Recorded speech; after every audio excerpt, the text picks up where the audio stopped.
Welcome to my channel friends. இன்றைக்கி நம்ம சேனலில் பிரண்டை துவையல் எப்படி பண்ணலான்னு பார்க்கலாம். நம்ம சேனலுக்கு நீங்கள் புதுசுனா நம்ம சேனலை சப்ஸ்கிரைப் பண்ணிக்கோங்க. இந்த பிரண்டை காட்டு பகுதியில் அதிகமாக காணப்படுது. நான் இன்றைக்கி வீட்டு பக்கத்தில் உள்ள பிரண்டை தான் யூஸ் பண்ணுறேன். உங்களுக்கு அப்படி கிடைக்கலன்னா நீங்கள் கடைகளில் வாங்கிக்கலாம். பிரண்டையோட ஓரங்களில் இருக்கக்கூடிய நாரை ஃபஸ்ட்டு நீக்கணும். சில பிரண்டையோட தோல் பகுதி ஹார்டாக இருந்தால் நம்ம அந்த தோல் பகுதியும் நீக்கிடலாம். பிரண்டையில் அரிப்பு தன்மை இருக்கிறதுனால நம்ம கைகளில் எண்ணெய் தடவி யூஸ் பண்ணலாம், இல்லைன்னா க்ளவுஸ் யூஸ் பண்ணிக்கலாம். இப்போ பிரண்டை துவையல் எப்படி பண்ணலான்னு பார்க்கலாம்.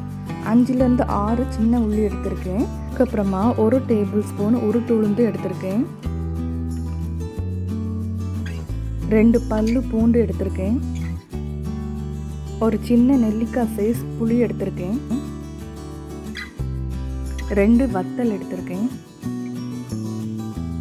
சிறிதளவு தேங்காய் துண்டுகளும் எடுத்து வச்சுருக்கேன். இப்போ ஸ்டவ் ஆன் பண்ணி அதில் பேன் வைக்கிறோம். இந்த பேனில் 2 டேபிள் ஸ்பூன் கடலெண்ணெய் ஆட் பண்ணியிருக்கேன். எண்ணெய் சூடானதுமே அதில் பிரண்டையை ஆட் பண்ணி நல்லா ஃப்ரை பண்ணுங்கள். ஸ்டவ்வை மீடியம் ஃப்ளேமில் வச்சுக்கோங்க.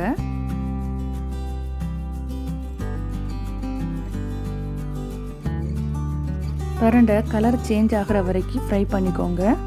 அதுக்கப்புறமா நம்ம ஆஃப் பண்ணி எடுத்துக்கலாம்.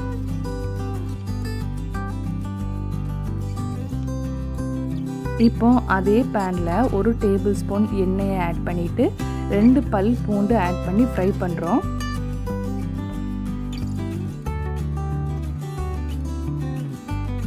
அதுக்கப்புறமா நம்ம எடுத்து வச்சுருந்த 6 சின்ன உள்ளியை சாப் பண்ணி ஆட் பண்ணுறோம்.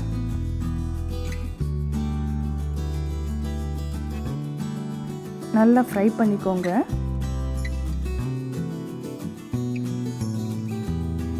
இப்போ நம்ம உருட்டுளுந்து ஆட் பண்ணுறோம். நல்லா ஃப்ரை பண்ணிக்கோங்க. ஸ்டவ்வை மீடியம் ஃப்ளேமில் வச்சா போதும்.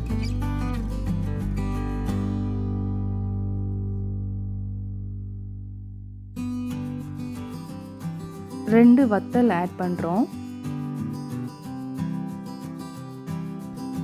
நல்லா ஃப்ரை பண்ணிக்கோங்க. இப்போ நம்ம எடுத்து வச்சிருந்த தேங்காய் துண்டுகளை ஆட் பண்ணுறோம்.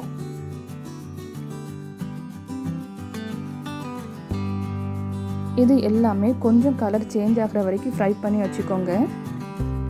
இப்போ நம்ம புளியை ஆட் பண்ணுறோம். கொஞ்சமாக ஃப்ரை பண்ணிவிட்டு அதுக்கப்புறம் ஸ்டவ்வை ஆஃப் பண்ணிக்கலாம். இப்போ நம்ம மிக்ஸி ஜாரில் பிரண்டையை ஆட் பண்ணிவிட்டு நம்ம ஃப்ரை பண்ண எல்லாத்தையும் ஆட் பண்ணுறோம். சால்ட் 1/2 டீஸ்பூன் ஆட் பண்ணுறோம். இப்போ நம்ம கிரைண்ட் பண்ணலாம். இது கூட 2 டேபிள் ஸ்பூன் தண்ணீரும் ஆட் பண்ணியிருக்கேன். நல்லா கிரைண்ட் பண்ணி எடுத்து வச்சுக்கோங்க. ஒரு பேனில் 1 டேபிள் ஸ்பூன் கடலெண்ணெய் ஆட் பண்ணியிருக்கேன். எண்ணெய் சூடானதுமே அது கூட 1/2 டீஸ்பூன் கடுகு ஆட் பண்ணுறேன்.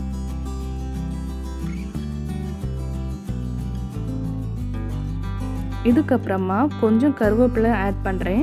எல்லாம் பொரிஞ்சு வந்ததுக்கப்புறமா நம்ம தாளித்து வச்சுருந்ததை நம்ம துவையல் மேலே ஆட் பண்ணுறோம். நல்லா மிக்ஸ் பண்ணி விட்டுக்கோங்க. இப்போ சுவையான பிரண்டை துவையல் ரெடி ஆயிட்டு. இது ரொம்ப ஆரோக்கியமானது. இந்த பிரண்டைக்கு எண்ணற்ற பயன்கள் இருக்குது. இது உடலை சுறுசுறுப்பாக்கும், ஞாபக சக்தியை அதிகரிக்கும், கை கால் எலும்பு பிரச்சனைக்கு சிறந்தது. நீங்களும் இந்த ஹெல்த்தியான ரெசிபியை உங்கள் வீட்டில் ட்ரை பண்ணுங்கள். இந்த வீடியோ உங்களுக்கு பிடிச்சிருந்ததுன்னா லைக் பண்ணுங்கள், ஷேர் பண்ணுங்கள், கமெண்ட் பண்ணுங்கள், சப்ஸ்கிரைப் பண்ணிவிட்டு பக்கத்தில் இருக்கிற பெல் ஐக்கானை ப்ரெஸ் பண்ணுங்கள்.